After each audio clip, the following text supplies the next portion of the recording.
dòng cà riang thô nè nia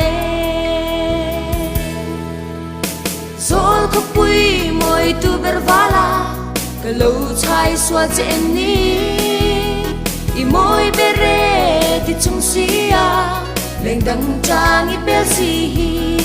cây dòng cà ngai thiam lâu đi trộm rồi cái thiam một lâu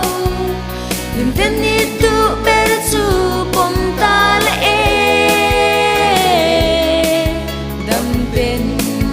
kian sa karel mai na nghe cây dòng cà riang thô nè nia đã vui khát tuần na chắc khang min phần xoạc dâu nghe chả lên đằng mel lor phâu chín hiang lên đằng nô lên cất thăng ber che mà sẽ du ber bội te min ngồi mà là cất tim lâu che isak ruang le kim tlang ngồi loan hian ô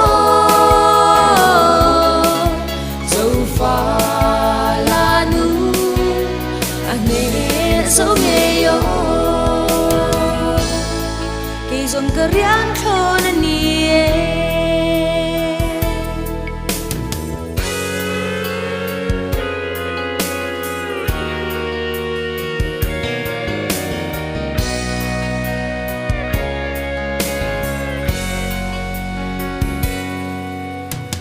vui khát tuần na chắc khang min phần xoạc dâu nghe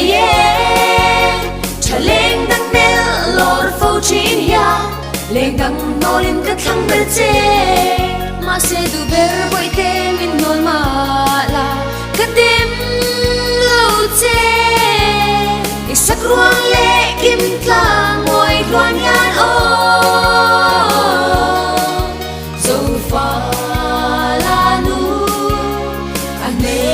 dâu nghe yo cây dòng cà riang thô nè nia cây dòng cà riang thô